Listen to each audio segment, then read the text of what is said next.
tudo coma bem. Querido, desculpa, eu não perguntei seu nome lá. A gente está sempre junto e esquece. Perdão, tá? Aí, ó, viu, pastora?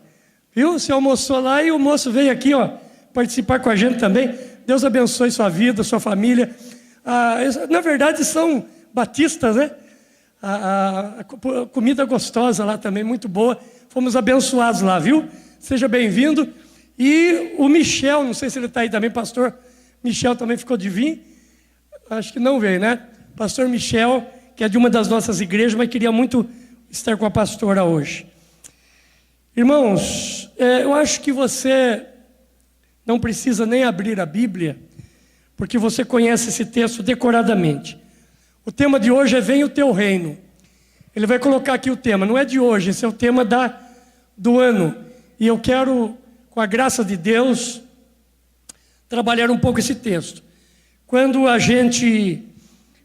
nós oramos o Pai Nosso, em dado momento lá da oração, nós dizemos assim: venha o teu reino e faça-se a tua vontade, assim na terra como no céu. Meus irmãos, esse tema ele é muito lindo. Nós oramos esse tema, nós oramos o Pai Nosso. Só que eu queria hoje, junto com os irmãos, pensar um pouco no entendimento desse texto. Por exemplo, venha o teu reino. Quando você diz venha o teu reino, você está pedindo um reino. Você está pedindo que um governo venha sobre você, sobre nós. Venha o teu reino. E quando você diz venha o teu reino, esse reino vem, e aí você diz assim: seja feita a vontade desse reino. Ou seja, esse reino tem um rei. É monarquia. Eu e a pastora Solange estamos assistindo The Crown, que até, não sei se a pronúncia é essa mesmo, né? The Crown. The Crown. Isso mesmo, filha? The Crown. Crown. Isso. A coroa, né? Rainha Elizabeth. Onde, inclusive, a gente tem a alegria de saber que ela chama Billy Graham para orar na casa dela, para pedir conselho, e faz até um culto lá, na igreja onde ela reside ali. Então, quando nós dizemos, seja feita a tua vontade, nós estamos dizendo assim, que nós estamos nos submetendo a esse reino, submetendo a esse rei. Agora é muito interessante, porque o texto ainda continua, apenas um verso, hein? Imagine quanta coisa linda aqui, ó. Assim na terra como no céu. Irmão, irmã, quando a gente ora assim, e como vamos declarar isso o ano todo, nós estamos dizendo: Deus, Tu és o nosso rei, o Teu reino é o nosso reino, então seja feita a Tua vontade, assim na terra como é no...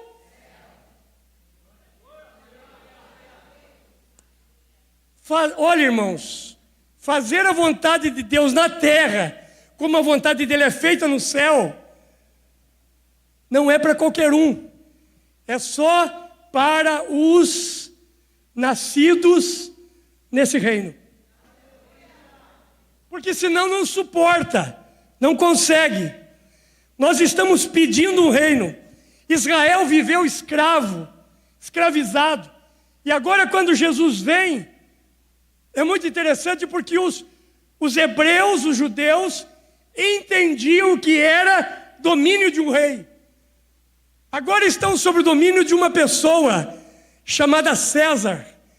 Jesus vem no momento em que quem comandava era César. Preste atenção, escute isso.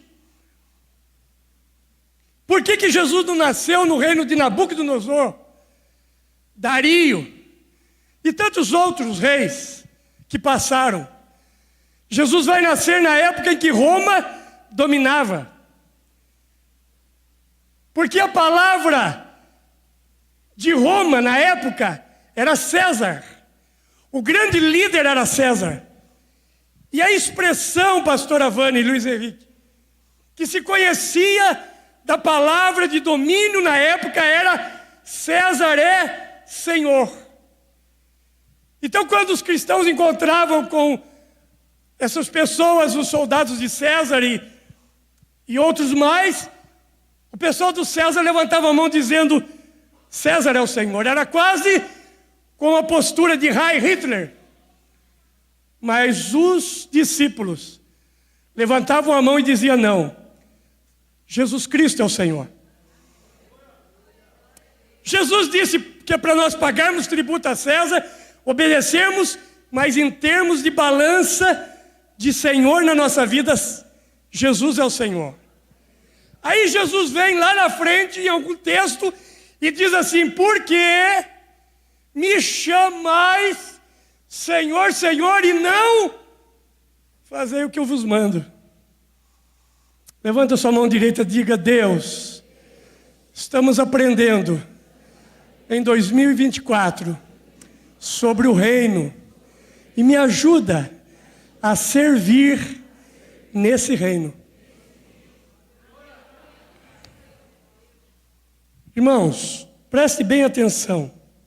Em 1500, o Brasil foi descoberto aqui pela Portugal, e quando eles chegaram aqui, tinham os índios, e quando eles chegam, tudo muda. Um governo novo, um reino novo chega no Brasil. Quando um reino chega em algum lugar, você vê isso em muitos filmes, quando um reinado domina uma outra nação, ou descobre algum lugar, eles não vêm só reinando, eles vêm mudando costumes, mudando cultura. Agora o comportamento das pessoas são diferentes. A roupa deles é diferente, muda. O idioma deles é diferente. E até a religião é diferente. Porque agora quem domina é o reino que está naquele lugar. Por isso que eu disse que às vezes nós oramos sem um maior entendimento do que é: venha o teu reino. Porque nós adoramos a Deus, clamamos a Ele, mas na hora de obedecermos às leis desse reino, nós temos dificuldade com isso.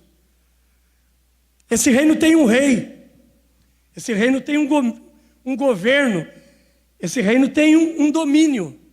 Então, se eu sou desse reino, eu preciso me submeter a esse reino.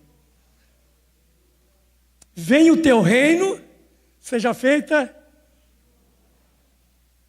Toda vez que você orar o Pai Nosso agora, ele vai ter um sentido diferente para você. E Tamar chegou atrasado, né, Milton? Onde foi sentar lá, né? Janaína, alegria te ver aqui. Alegria mesmo, feliz de ver você. Então, toda vez que nós orarmos agora, nós vamos ter uma ideia diferente do reino. Agora, escute bem, irmãos. Teve um pastor argentino que ele escreveu sobre o quinto evangelho. E alguém se assustou dizendo: não existe quinto evangelho. Né, pastor Natel? Existem 4 evangelhos. Mas ele diz assim: mas no meio dos crentes existe um quinto evangelho. É aquele evangelho da pessoa. Não é o evangelho do reino. Isso é muito forte, pesado. Alguém falou: puxa vida, não tinha outro pregador para colocar nesse dia, né? Mas, irmãos, eu sou pastor dessa igreja. Hoje é uma mensagem doutrinária, de ensino. Vocês me conhecem. Então, esse reino é diferente. Por exemplo, quando ele chega para Zaqueu, ele olha para cima e diz: Zaqueu, desce depressa, eu vou dormir na sua casa. Zaqueu desceu. Agora você já imaginou como é que foi a chegada de Zaqueu na casa dele? Ele chega lá e diz para a esposa assim: olha, prepara a janta aí, porque se Jesus veio dormir, certamente ia jantar também, né, velho? Prepara a janta aí, que eu trouxe Jesus e mais 12. A mulher diz: rapaz, como é que você me faz uma coisa dessa? As patroas que estão aqui, as esposas, você me convida 13 homens para vir jantar em casa, não me avisa. Eu falei: mas eu não convidei não, é ele que se convidou. Ele é rei, ele é senhor, mas ele quer ir na tua casa.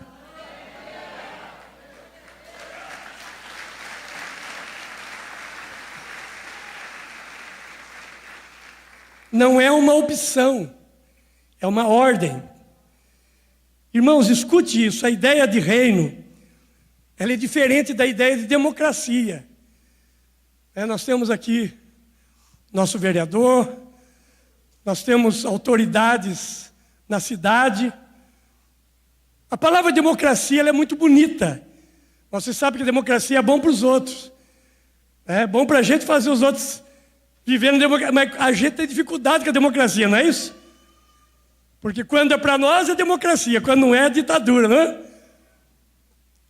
Irmãos, diga comigo assim: o reino de Deus não é democracia. Aliás, há quem diga, né? Isso é coisa lá de fora, né? Que já é democracia porque já começa com demo, né? Mas o reino de Deus é teocracia. Diga comigo, o reino de Deus não é democracia. O reino de Deus é teocracia. A democracia, todo o poder emana do povo. No reino de Deus não emana do povo, emana dele.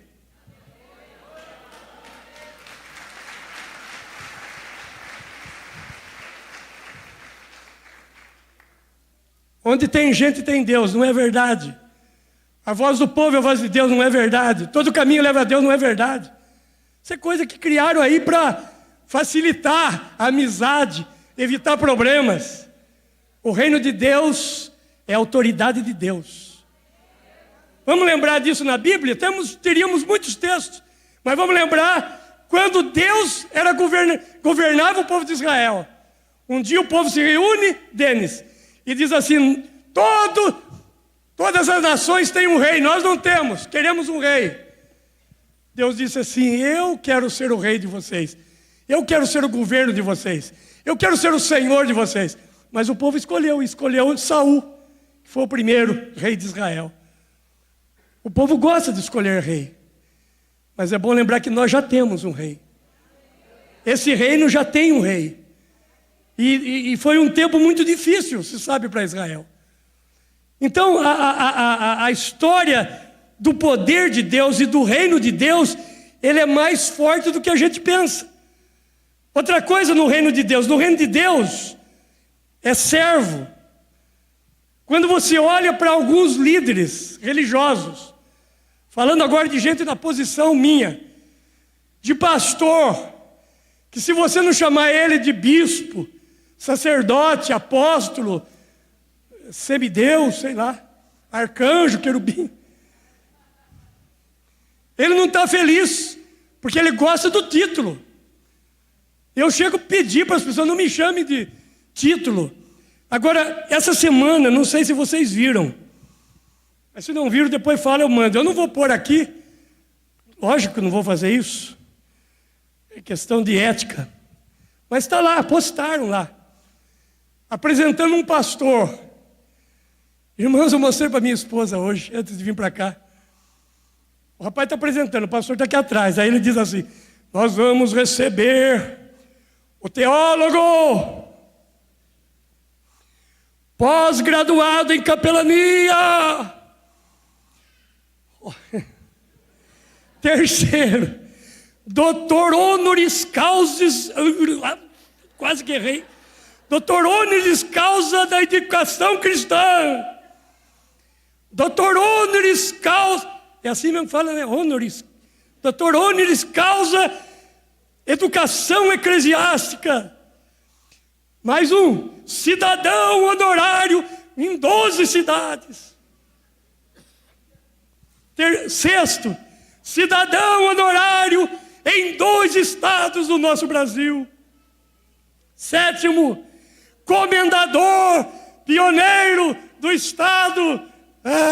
Não vou falar. 8, presidente da cidade, que eu também não vou falar.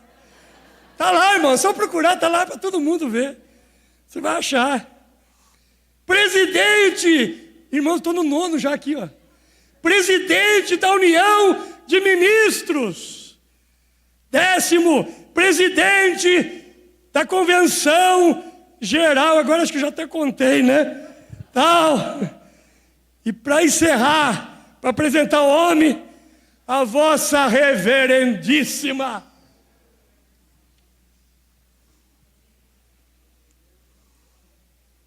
Que reino é esse, irmão? Quem que é o rei ali? Jesus não é. Ali é o reverendo fulano de tal. Aí você pega Tiago. Já viu? Começou o livro Tiago? Tiago, servo do Senhor. Simão Pedro, servo do Senhor.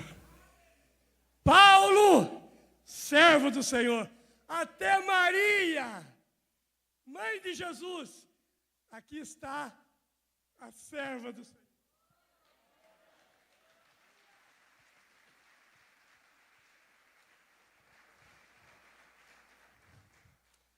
Não dá, irmão.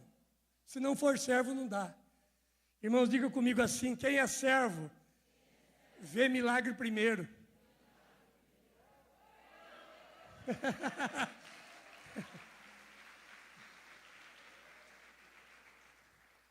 Onde que está escrito isso? Está lá em João 2,9. Põe para nós aí, filha. João 2,9, no casamento. Olha o que diz aqui no texto do casamento das bodas. E o encarregado da festa provou a água que fora transformada em vinho. Olha a expressão. Sem saber de onde este viera, embora os soubessem os serviçais que haviam tirado a água. Diga assim: quem serve, vê milagre primeiro. Seja servo! Nesse reino precisa de servo. Aleluia! Aí você chega nos Estados Unidos, aliás, um abraço para a nossa querida família que está lá nos Estados Unidos, né? Clodoaldo, todos os nossos irmãos que estão lá, passando uns dias lá nos Estados Unidos e acompanhando a gente aqui. Você chega nos Estados Unidos e vai lá, acho que deve ser no setor de imigração, alguma coisa assim. E aí você chega lá, e aí, Tom, imagina você chegando nos Estados Unidos, Tom. Você está magro, então, que beleza, hein? Parabéns. Chegando lá nos Estados Unidos, você diz assim: eu quero ser americano. Aí o fulano lá da imigração diz: ô, meu amigo, mas você não pode. Não, mas eu quero ser, eu amo, acho lindo a América, acho lindo esse país, eu quero ser americano. Ele diz: mas não tem como ser americano. Ele diz: mas dá um jeito, vê o que pode fazer. Eu falo: não, o máximo que pode no futuro é conseguir um green card, não é isso? Mas não dá para ser americano. Mas eu quero. Aí de tanto insistir, eu falo assim: o que eu tenho que fazer para ser americano? Aí o homem diz assim: o único jeito é você morrer lá em Itapetininga,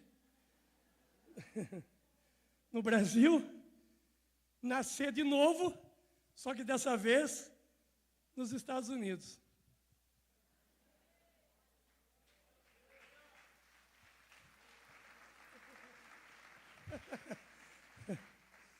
Nós às vezes queremos estar no reino, mas não queremos morrer.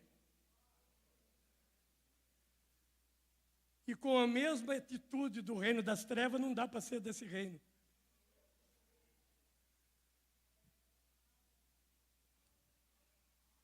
Abra sua Bíblia comigo em Lucas, capítulo 17, do verso 7 ao 10. Olha o que diz Lucas 17, 7 ao 10.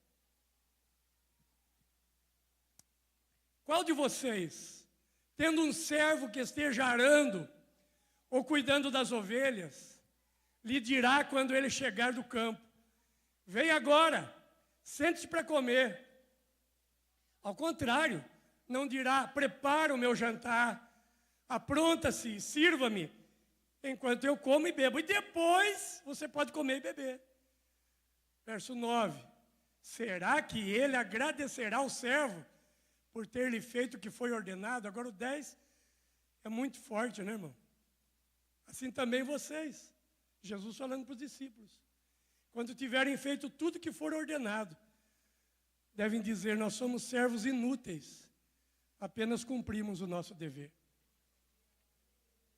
Eu não estou fazendo nada mais para Deus quando eu venho num culto, irmão.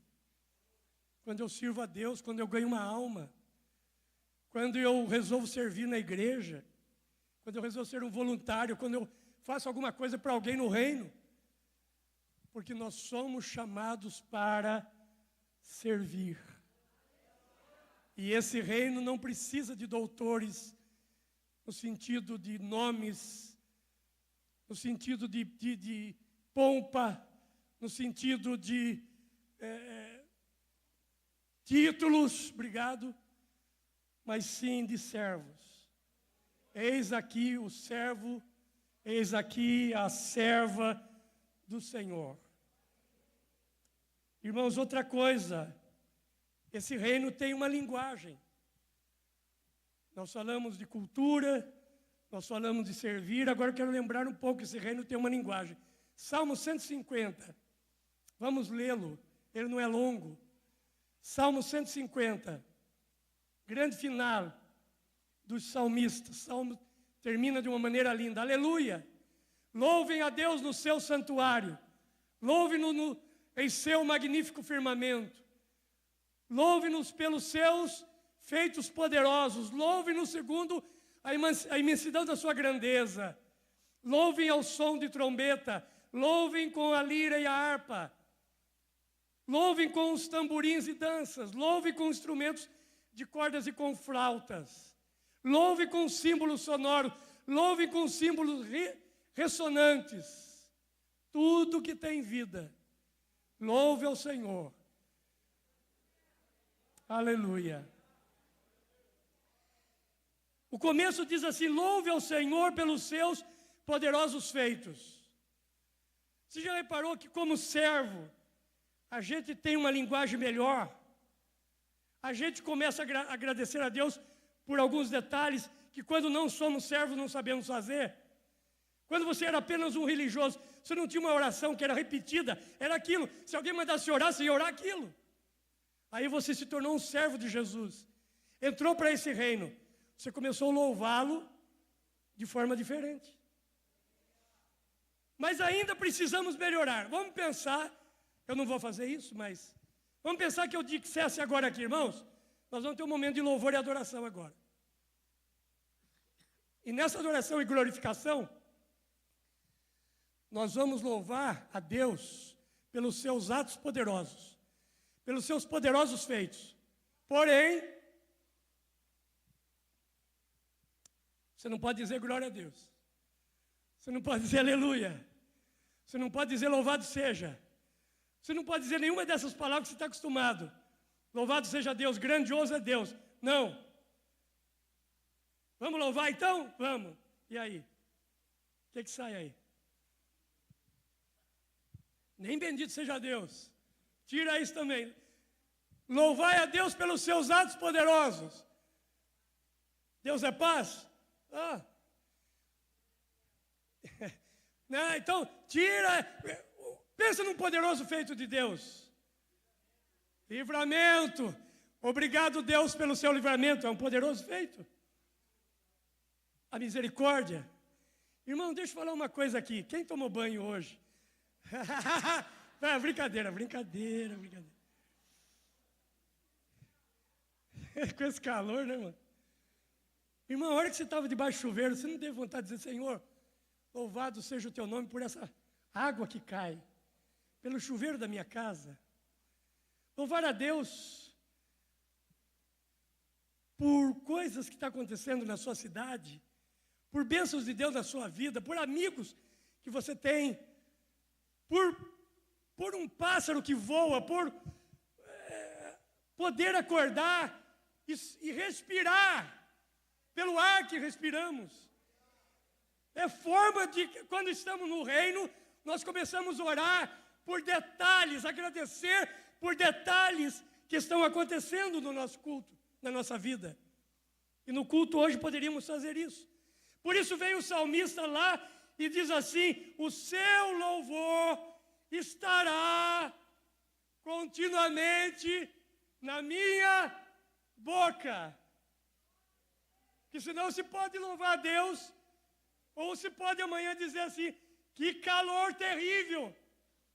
E hoje aqui glorificamos a Deus, aleluia, louvado seja, mas amanhã a linguagem já não é do reino. Alguém brincou assim, que foi reclamar, em vez de ver as coisas boas, ele falou assim, falando de uma cidade, né, qualquer aí, cidade difícil. De dia falta água, cidade que não produz, de dia falta água, de noite falta luz. Porque o tom nosso é de reclamação. A nossa linguagem não é a linguagem do reino.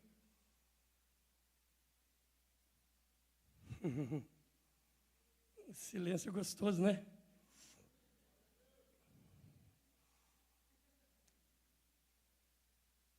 Não aguento mais essa vida. Então morre.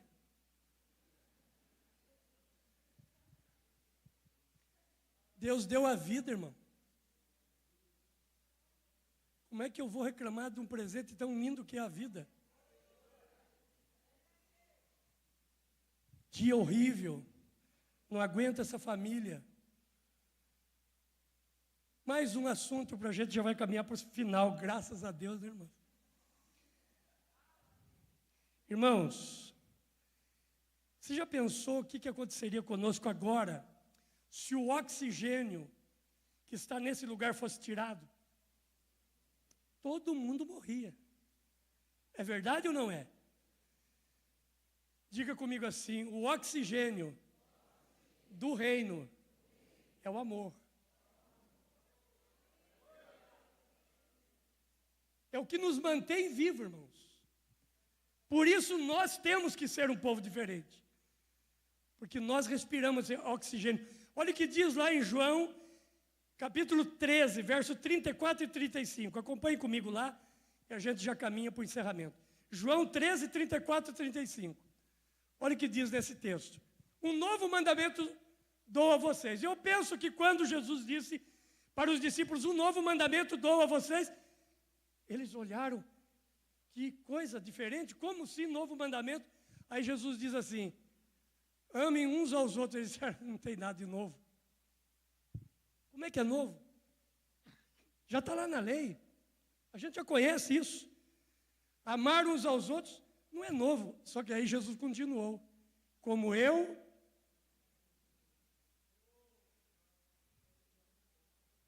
Como é que eu amo o outro? O irmão está sem camisa, eu dou a minha camisa. Ou compro uma. O irmão não tem comida, eu arrumo a cesta básica. Mas como Jesus amou, é mais intenso. Porque é o reino de Deus. Então o evangelho é isso. Lá no passado, hoje não tem mais, né, irmão?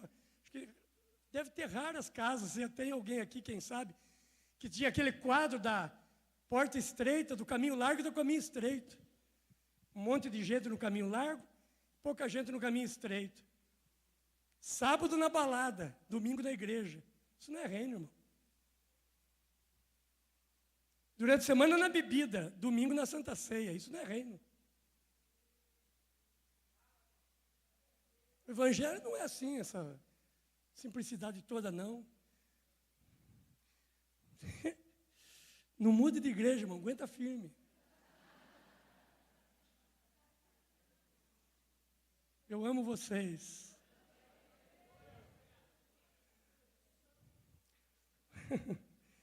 Irmãos, diga comigo assim, o amor é o único sentimento eterno.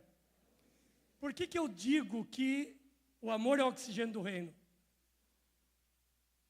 Porque algumas congregações já morreram, porque o oxigênio foi tirado. E nós não queremos que a nossa congregação morra, que a nossa igreja morra, que o nosso povo morra. Que possamos amar uns aos outros, como Jesus nos amou. Agora, olha o que diz, aliás, não precisa nem ler, né? Você conhece decoradamente. Lá em 1 Coríntios 13, 13, o texto diz assim, ficará apenas a fé, a esperança e o amor. O maior desse é o... Levante a mão direita e diga assim, o amor é o elemento eterno. Aleluia! Aleluia! Diga comigo assim: o amor é luz. 1 João 2, versos 10 e 11. Primeira carta de João, lá perto de Apocalipse. 1 João, capítulo 2, versos 10 e 11. Quem ama seu irmão permanece na luz e nele não há causa de tropeço. 11. Mas quem odeia seu irmão está em trevas, anda nas trevas, não sabe para onde vai, porque as trevas.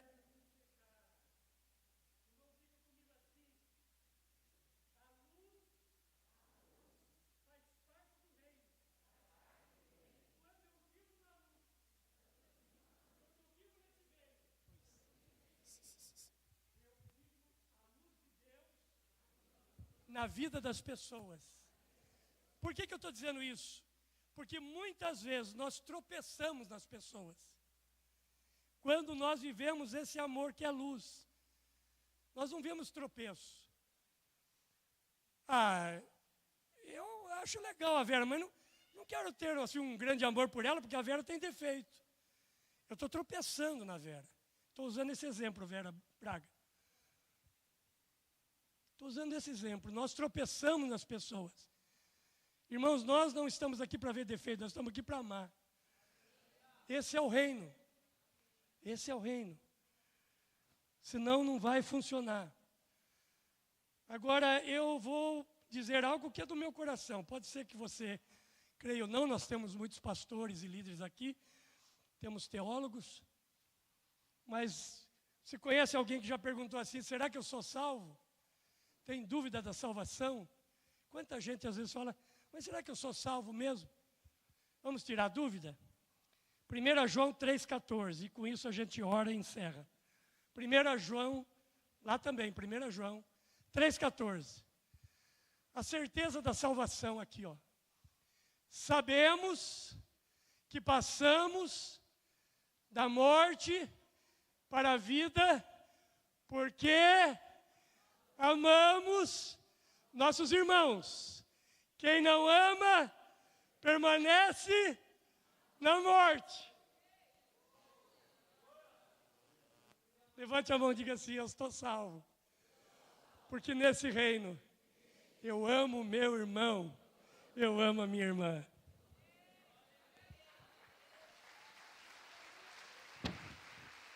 Vamos ficar de pé. Aleluia. Oh, irmão, desculpa se não era isso que você esperava. Alguém está dizendo assim: por que a pastora Cristina Mel não continuou, né?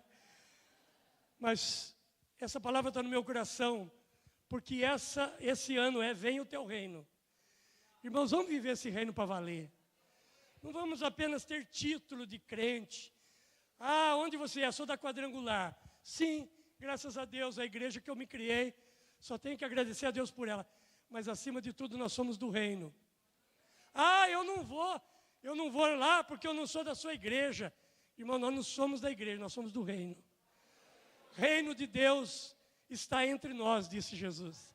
O reino de Deus está entre vós.